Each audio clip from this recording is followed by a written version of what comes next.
आप एक काम कीजिए, किताब आप ले लीजिए, मैं ऐसे ही बीच में बोलूँगा।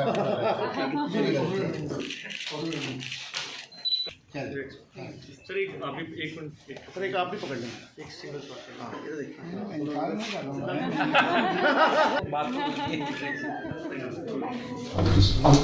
जी मैं अपने सर आया हूँ। इसके बारे में सर बता दीजिए, आज विजिट के बारे में बताइए। आज दिल चाहता है रिलीज भी है। दिल चाहता है रिलीज है, बुक दिल चाहता है बुक है ना सर? एक हमारे इवेंट का नाम है, इवेंट का नाम, बुक का नाम है टॉकिंग लाइफ। Talking life. मैं भी बड़ा परेशान हुआ कि मैं किस काम के लिए आया। हमने इवेंट का नाम रखा है दिल चाहता है। अच्छा अच्छा ठीक है। तो मैं तो देखिए अमृतसर आज ऐसे पास हुआ हूँ। आज से कई बरस पहले, कुछ 4-5 बरस पहले लाहौर, जो यहाँ से शायद 30 किलोमीटर होगा बॉर्डर से, वहाँ पर एक फैज़ अहमद फैज़ का 100 ईयर्स का वो था, उनकी बर्थ एनिवर्सरी 3 फैज़ मेला मनाया गया था। तो हिंदुस्तान के भी बहुत से राइटर्स को इनवाइट किया था उन्होंने, तो मैं भी गया था। और हो सकता है इस साल भी वो बड़े पैमाने पे कर रहे हैं 3 दिन का फैज़ मेला। मैं फिर जाऊँ तो आप यहीं से सकते हैं अमृतसर से। तो आया था मैं, मगर सीधा वहाँ चला गया था बॉर्डर पे। बचपन में मैं आया था अमृतसर 13 बरस की उम्र में, और तब ये वो समय था, हम लोग एक टूर पे गए थे, साइंस टूर पे। तो बहुत सी जगह गए थे, यहाँ भी एक दिन के लिए आए थे बच्चे, हम लोग 12-13 साल का समय। तो हम चंडीगढ़ भी गए थे। उस समय चंडीगढ़ बना नहीं था, बन रहा था। तो इतनी पुरानी बात बता रहा हूँ मैं आपको। मैं असेंबली बिल्डिंग देखी थी दूर से, उन्होंने बताया यहाँ असेंबली होगी, तो बिल्डिंग का कंस्ट्रक्शन चल रहा था। तो अब आया हूँ, और अमृतसर मेरी बेटी जोया और शबाना मेरी पत्नी जो है वो भी आई हुई हैं। और मेरी किस्मत देखिए आप, हालांकि मैं आज 1964 से कड़ा पहने हूँ अपना आप ही के शहर का, लेकिन ये कि कभी गया नहीं वहाँ, आज तक गया नहीं हूँ मैं। तो मैं इस बार मेरा इरादा है, कल 3 बजे की फ़्लाइट है, दिन है, मेरे पास समय है, और मैं ज़रूर वहाँ जाके दर्शन करना चाहूँगा। जी जी, गोल्डन टेम्पल साहब। और जो भी वहाँ गया है मेरी फैमिली का, उसने मुझे कहा कि वहाँ तो कुछ अजीब ही असर हो जाता है आदमी जब जाता है। तो मैं कुछ डरा भी हुआ हूँ कि मैं तो नास्तिक हूँ, कहीं आस्तिक ना हो जाऊँ वहाँ जाके, तो फिर भी जाऊँगा। सर आप अपनी किताब के बारे में कुछ बता देंगे प्लीज? देखिए किताब तो ये कमाल है, नसरीन मुन्नी कबीर का, ये मेरी उनके साथ तीसरी किताब है। पहली किताब हमने की थी 90s में, कौन सा ये था? 99 में वो थी, उसका नाम था टॉकिंग फिल्म्स। वो एक 200 की पेजेस की किताब थी, जिसमें हमने स्क्रीन प्ले राइटिंग क्या है, डायलॉग कैसे लिखना चाहिए, क्या होता है, अच्छे डायलॉग का क्या हुनर है, ये सारा, और कैसे स्क्रीन प्ले चेंज हुआ है, कैरेक्टराइजेशन कैसे बनता है, ये सब पे बातें हुई। वो किताब थी। जो किताब इन्होंने जैसे सवाल किए मैंने वैसे जवाब दिए। तो एक्चुअली तो सवाल अगर सही हो, वो अभी भी देखेंगे यहाँ भी, तो जवाब भी सही होते हैं। अब सवाल ही उल्टा सीधा हो तो जवाब कैसे ठीक होगा? तो बहुत अच्छा इन्होंने काम किया था उसका। और वो किताब दुनिया में जितने फिल्म इंस्टीट्यूट हैं, अमेरिका में, इंग्लैंड में, कहीं भी जहाँ अंग्रेज़ी पढ़ी जा सकती है, वो किताब आपको वहाँ के इंस्टीट्यूट में, लाइब्रेरी में मिलेगी। आज तक वो पढ़ी जाती है। तो इसमें बड़ा क्रेडिट इनका भी है, ऐसी बात नहीं, मैं अकेला तो था नहीं उसमें। उसके बाद हमने कुछ बरसों के बाद, अब से समझिए 17-18 साल पहले, हमने एक दूसरी किताब की, उसका नाम था टॉकिंग सॉन्ग्स। हिंदी फिल्म में जब पहली हिंदी फिल्म बनी थी, आलम आरा टॉकी फिल्म, तो उसमें ही को 50 गाने थे। 50, आपने सही सुना, छोटे छोटे गाने 50। तो हमारे यहाँ जो कहानी सुनाने का ढंग है हमारे देश में, वो चाहे पुराने संस्कृत के प्ले हों, मृच घटिका, शकुंतलम हो, या फिर वो हो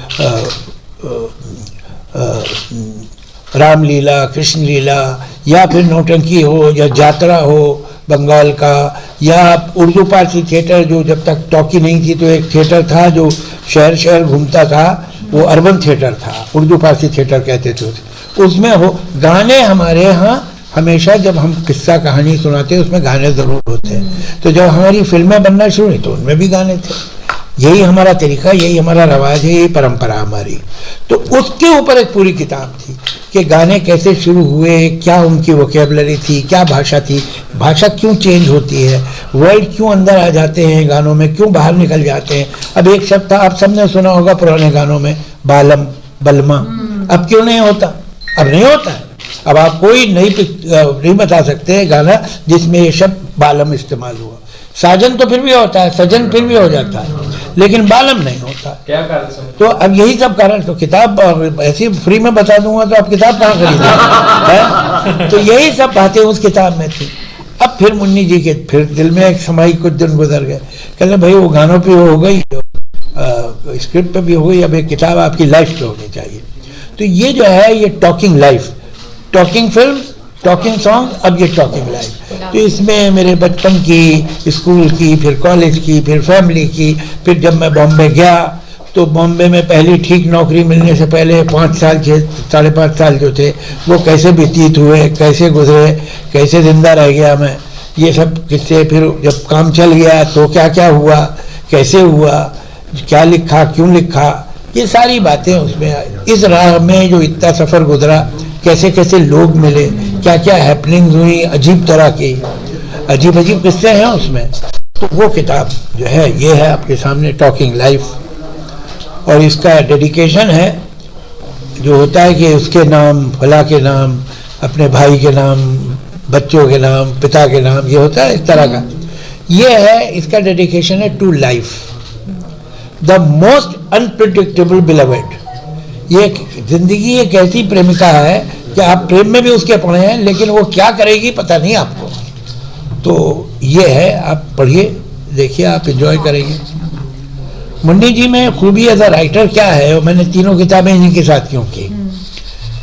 होता यह है कि एक चीज़ होती है कि अब एक लंबा लिखे चले जा रहा है, आदमी के पास आजकल अटेंशन स्पेन नहीं है, वो बोर हो जाता है। अरे भाई ख़त्म करो बात, समझ गए, आगे चलो।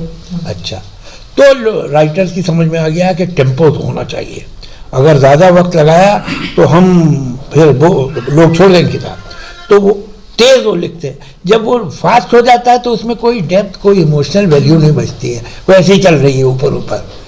इनका क्या है कि इनके अंदर एज अ राइटर, जो मैं रिस्पेक्ट करता हूँ मुन्नी जी की, नसीरुद्दीन मुन्नी कबीर की, वो ये कि इनके यहाँ टेम्पो और डेप्थ का बड़ा अच्छा कॉम्बिनेशन है। ये चीज़ को इससे पहले कि बोरिंग हो जाए आगे निकाल देती है, कि आदमी बोर नहीं होने पाया, इनके लिखने का अंदाज है। लेकिन उसी समय टेम्पो के साथ इनके यहाँ डेप्थ होती है कि आपके दिल को कोई बात लगे, आप सोचने पे मजबूर हों, आप समझें कि हाँ भाई ये इनकी ज़िंदगी में हुआ था तो मेरे भी हुआ है या हो सकता है, तो क्या करना चाहिए। तो ये भी एक साथ में होगी कि टेम्पो भी है और डेप्थ भी है। यार जी, आप कहानीकार हैं, लेखक हैं, गीतकार हैं, आपने बहुत सी डायलॉग पिक्चरों में लिखते हैं। कुछ पिक्चरों का विरोध बहुत होता है, जैसे अभी शाहरुख खान की पिक्चर रिलीज हो रही है, उसमें विरोध होता है, तो उस पठान पिक्चर को लेकर तो कैसे? अब ये टॉपिक तो बंद हो जाना चाहिए। हिंदुस्तान की जनता ने बताया कि हम विरोध नहीं करते हैं, कुछ लोग करते होंगे और उन्हें अधिकार, भाई डेमोक्रेटिक वो है। आप पोस्टर वोस्टर मत फाड़िए, तोड़ फोड़ मत कीजिए, लेकिन आपको विरोध करना जरूर कीजिए, आप फ्री में विरोध करने। मगर हिंदुस्तान की जनता ने बताया कि हम विरोध नहीं करते। पठान जो है उससे, पिक्चर से मेरा कोई संबंध नहीं है, ना मैंने लिखी है, ना उसमें मेरे गाने हैं, ना मेरी स्क्रिप्ट है, ना मैं उसका प्रोड्यूसर हूँ, कुछ नहीं हूँ। लेकिन आप ये देखिए कि जब से हिंदी सिनेमा शुरू हुआ है, इससे बड़ी ओपनिंग किसी पिक्चर की नहीं हुई। तो ये हिंदुस्तान की जनता ने क्या कहा है, ये ओपनिंग क्यों हुई? उन्होंने कहा हमें ये बातें पसंद नहीं है, ये जो हो रहा है ये हमारी मर्जी का नहीं है, इतनी सी बात। तो मैं समझता हूँ अब इस पर कोई डिस्कशन की जरूरत नहीं। मैं क्या जवाब दूंगा, हिंदुस्तान की जनता ने जवाब दे दिया है। डॉक्टर साहब, क्या जब आपने इंडस्ट्री में कदम रखा था तो तब की इंडस्ट्री में आज की इंडस्ट्री में क्या फर्क है? बहुत फर्क आ गया है और आना भी चाहिए। कुछ सेम है और कुछ बहुत बदल भी गया, यही होता है। देखिए हम लोग सबके सब, चाहे समाज हो, चाहे एक व्यक्ति हो, चाहे एक ग्रुप हो, वो वक्त के साथ बदलते हैं। अब आप जब 5 बरस के 8 बरस के थे तब तो ऐसे नहीं थे ना जैसे आप आज हैं, तो वक्त के साथ सब बदलते हैं और ये भी बदली है। लेकिन ये होता है कि बदलने में कुछ अच्छा भी हो जाता है, कुछ ऐसा भी होता है कि ना होता तो अच्छा था। तो अभी जो है ज़्यादा सिस्टमेटिक हो गया है। पहले फाइनेंस बहुत बड़ा प्रॉब्लम होता था प्रोड्यूसर के लिए, आज नहीं है। पिक्चरें जो है पहले 2 साल 2.25 साल में बनती थी आमतौर से, आज 4 महीने 5 महीने में बनती हैं, इसलिए कि पैसे का प्रॉब्लम नहीं है। जो कॉर्पोरेटाइजेशन हुआ है, चीज़ें सिस्टमेटिक हैं, ज़्यादा एफिशिएंसी आ गई है, ज़्यादा प्रोफेशनलिज्म आ गई है। लेकिन मैं समझता हूँ अभी थोड़ा हमको इंतज़ार करना पड़ेगा। जैसे बिमल रॉय, गुरुदत्त जैसे जो डायरेक्टर थे, वो डेप्थ आने में, जो उनकी फिल्मों में डेप्थ था, जो सोशल कॉन्शियसनेस थी, वो अब धीरे धीरे आ रही है, ऐसा नहीं है कि नहीं आ रही, लेकिन अभी थोड़ा और समय है, उसे आना चाहिए। सर, यहाँ पे एक कलाकार का मर्डर हुआ, Sidhu Moosewala, he was a writer also, मतलब, लेकिन लोगों ने उसकी मौत के बाद उसको, उसकी जो लेखकी थी उसको पहचाना। पहले शायद लगते थे कि फूहड़ थे गाने, लेकिन असल में वो जिंदगी के बहुत करीब और सही गाने गा रहे थे। माइनॉरिटीज को लेके हो, चाहे समाज को लेके हो, चाहे एक पर्सन को लेके हो, उन्होंने गाया। लेकिन उनका जो मर्डर हो गया, सारे के सारे एपिसोड को एज अ सिद्धू मूसेवाला की पर्सनैलिटी को और ये मर्डर वाले एपिसोड को कैसे देखते हैं आप?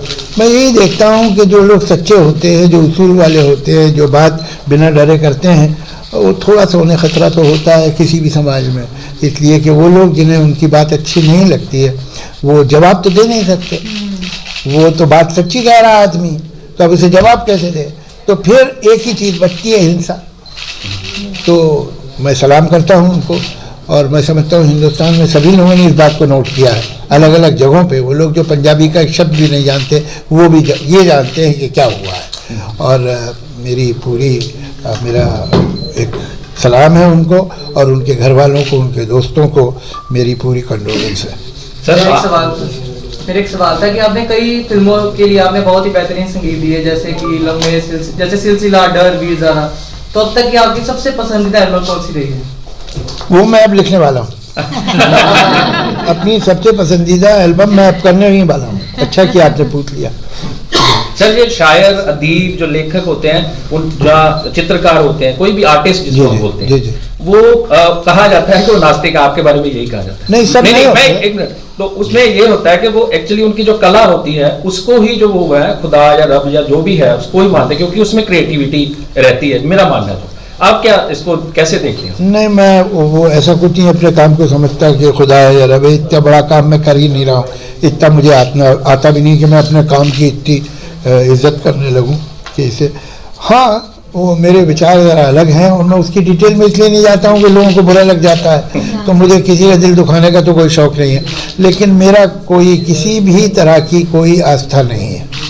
सर, ये किताब लिखी टॉकिंग लाइफ, इसमें जिंदगी में बदलाव क्या देखा आपने पहले से और अब में? वही मैंने अभी थोड़ी देर पहले भी बात कही थी कि ज़िंदगी जब बढ़ती है तो कुछ अच्छा कुछ बुरा साथ में होता रहता है। ऐसा नहीं है कि सब अच्छा होता है, ऐसा भी नहीं है कि सब बुरा होता है। और किसी भी पल में, हम लोग पिछले दिनों बहुत अच्छा जो पुराना ज़माना था, ऐसा हम बोलते रहते हैं। मैं आपको एक बात बताऊं, अरिस्टोटल जो था फिलोसोफर, जो अलेक्जेंडर का भी उस्ताद था, वो समझिए 300 और may be a little more BC, यानी 2000 साल तो ये हो गए, उससे भी 300 साल 350 साल पहले का था। उसने एक जगह लिखा है, कमाल की बात, कि ये जो यंगर जनरेशन है इस पे ध्यान नहीं रहा है, इनके अंदर कोई कंसंट्रेशन ही नहीं है, और जो हमारी तहजीब है और जो हमारे संस्कार हैं, इनको समझ में नहीं आते, ये कुछ जानते नहीं हैं। तो ये शिकायत जो है ये चल रही है 3500 साल में, 3000, अगली जनरेशन से दुखी रहते हैं लोग, समझे? तो ऐसा कुछ नहीं है, जिंदगी चल रही है, कुछ अच्छा हो रहा है, बुरा, और पहले भी कुछ अच्छा था, कुछ बुरा था, अब भी यही है। सर, बडिंग आर्टिस्ट जो है, जो लेखक है, जो शायर बनना चाहते हैं, जिनके मन में ये भूख है, क्योंकि जो शायर या लेखक होता है उनको प्रोफेशन नहीं माना जाता, कहते हैं यार तो बेला काम है ये तो, है ना? तो लेकिन आप जो वाकई में इसको जीते हैं या करना चाहते हैं, उनके लिए क्या आप मैसेज देना चाहिए? नहीं, ये तो बहुत दुख की, कोई भी समाज जिसमें आर्टिस्ट के काम को वेला काम समझा जाए, उस समाज को अपने आप को ठीक करना चाहिए, और उन लोगों को भी अपने आप को ठीक करना चाहिए जो आर्ट को वेला काम समझते हैं। बाकी बचा ये कि जो लोग ये काम करना चाहते हैं, मैं उनसे एक ही बात कहूँगा कि पहले सीखो फिर करो, जल्दी मत करो करने की जल्दी बहुत हो गई आजकल, वो नहीं होना चाहिए। पहले अभी देखिए जहाँ हम बैठे हैं पंजाब ने कैसे, चाहे पुराने ज़माने में ले लो या आज के ज़माने में 20th सेंचुरी ले लो, कैसे कैसे बड़े बड़े पोएट पैदा किए। सच बात तो ये है कि 20वीं सेंचुरी में तो ज़्यादातर बड़े पोएट पंजाब में ही हुए हैं, और उससे पहले भी आप चलो क्या क्या फिलोसफर, बुल्ले शाह जैसे पोएट, ये कौन लोग थे, वारिस शाह कौन थे। ये बात अगर हमारा जो यूथ है वो समझे, उसकी कदर करे और उन लोगों को पढ़े। लिखने की जल्दी मत करो, पहले इनटेक हो फिर आउटपुट, कि बस 4 फिल्मी गाने सुन के गाने लिखने लगे, पोइट्री वो नहीं चलेगा। जो हमारे बड़े पोएट हुए हैं, देखिए अब मैं लुधियाना से आ रहा हूँ, मैंने लुधियाना में जहाँ बात कर रहा था मैंने कहा आपके लुधियाना में बहुत कुछ होता है, बहुत बड़ी इंडस्ट्री सब कुछ है, लेकिन दुनिया में अगर आपके शहर का नाम है तो साहिर लुधियानवी की वजह से। पूरी दुनिया जानती है आपके शहर को साहिर की वजह से। तो अभी हर जो साहिर पैदा कर सकता है पंजाब का हर शहर, लेकिन पहले पढ़ना सुनना ज़रूरी है। पोइट्री खूब पढ़ो, हर तरह की, पंजाबी में पढ़ो, उर्दू में पढ़ो। उर्दू तो पंजाब की ज़बान है। आपको ये बताऊं कि उर्दू के ज़्यादा बड़े राइटर जो पैदा हुए हैं 20वीं सेंचुरी सब पंजाब के थे। ये पंजाब वालों ने उर्दू क्यों छोड़ दी, मेरी समझ में नहीं आया। आपके यहाँ तो हर जगह उर्दू होनी चाहिए, आपकी ज़बान है। Sir Amritsar Lahore twin city माने जाते थे, वहाँ पे भी उर्दू का जो है वो बहुत, वो तो है ही है वहाँ। हाँ होना चाहिए आपकी तो नहीं। मुझे आज से 25 साल 30 साल पहले जब कोई दिल्ली में मुझे पंजाब के लोग मिलते थे, दिल्ली में जो आधा पंजाबी हो गया है, तो कैसा मेरे फादर तो उर्दू ही पढ़ते हैं और उर्दू ही अखबार मंगाना पड़ता है हमें फादर। अब जरा टाइम गुजर गया तो अब दादा के बारे में बताते, मेरे दादा तो सिर्फ उर्दू ही पढ़ते। अरे भाई तुम क्यों नहीं पढ़ते, तुम्हारी ज़बान है। ये इस जगह ने कृष्णचंद्र पैदा किया है, इस जगह ने राम सिंह बेदी पैदा किया है, इस जगह ने कितने बड़े बड़े पोइट पैदा किए, शायर पैदा किया। फैज भी पंजाबी तो था, और क्या, ये सारे पंजाब के लोग हैं जिन्होंने। आपने जो किताब ये लॉन्च की है, ये कितनी लैंग्वेज में लिखी हुई है? ये अभी तो इंग्लिश में लिखी हुई है, लेकिन अभी हम लोग को ऑलरेडी आपको बताएंगे ऑफर आ गया है मराठी, गुजराती, उर्दू और कौन सी ज़बान, तो ये इन सब में, हिंदी सब में ये लाना चाहते हैं। जावेद साहब, मैंने आपको हमेशा ही आपके लेखन के द्वारा जाना है। मैं खुद को बहुत बदनसीब समझता हूँ कि मेरा जन्म काफी देरी से हुआ, लेकिन मैं जानना चाहता हूँ, मेरा सवाल यह है कि आपका अगर पहले हो गया बुढ़े हो गए आप बच गए, आप खुश रहिए। आप एक काम करिए, जन्मदिन अगर चेंज करना मैं तैयार हूँ। लेकिन मैं जानना चाहता हूँ कि आने वाली जो जनरेशन है, क्या आपकी जनरेशन में से हमें आपके ही फील्ड में कुछ बढ़िया कलाकार देखने को मिलेंगे, या फिर ये नेपो या बॉयकॉट ट्रेंड जो भी चल रहा है उससे थोड़ा सा असर पड़ा है? देखिए क्या होता है, वक्त भी एक छलनी जैसा है, तो छलनी में से जो छोटी चीज़ें होती हैं वो निकल जाती हैं, जो बड़ी चीज़ें रह जाती हैं। होता यह है कि हमें लगता है, फिर हमें बड़े बड़े लोगों का नाम याद होता है, तो हम सोचते हैं और पहले ज़माने में तो बहुत बड़े होते थे, अभी तो नहीं होते। ऐसा नहीं है, अभी फिर आप लोगों को 10-15 साल फिर आप देखेंगे छलनी में से छोटे निकल गए, बड़े रखे हुए। तो फिर ऐसा नहीं है कि पहले सब जाइंट पैदा होते थे, वो भी सच नहीं है। और आज भी टैलेंट की कोई कमी नहीं है, बहुत है टैलेंट। तो आप चिंता ना कीजिए, कुछ पहले अच्छा था, कुछ अब अच्छा है। और मैं तो बहुत है, जो यंगर जनरेशन है मुझे उससे बहुत आशाएं है और मुझे उस पर बहुत विश्वास भी है। सच बात बताऊं आपको कि मैं यंगर जनरेशन को अपनी जनरेशन से बेहतर इंसान समझता हूँ। वो लोग बेहतर लोग हैं, उनमें सेंस ऑफ जस्टिस ज़्यादा है, फेयरनेस ज़्यादा है, हिपोक्रेसी कम है। हम लोग तो बोलते कुछ है करते कुछ है, समझे। वो सीधे लोग हैं, साफ बोल देते हैं, उन्हें नहीं आना तो ये होने बोले देखिए कोशिश तो पूरी करूँगा, ऐसा नहीं बोलते जो मैं कहूँगा, वो कहते हैं मैं नहीं आऊँगा। तो ये जो है अभी पता नहीं, बाद में पोल्यूट हो जाए तो हो जाए, अभी तो मुझसे बेहतर है। तो मैं यंगर जनरेशन की मेरे दिल में बहुत रिस्पेक्ट। सर एक आपका सेंस ऑफ ह्यूमर बहुत जी, मैं तो मानता हूँ। तो गुलजार साहब आपके साथी रहे हैं, कुछ ऐसा कोई इंसिडेंट? देखिए मेरे साथी तो नहीं है, मेरे बड़े हैं वो। आपने अभी पूछ लिया। वो मेरे को आप शेयर कर ले तो मैं ना पूछता है। नहीं, वो तो हमारी ऑडियंस के लिए। नहीं, वो मुझसे सीनियर हैं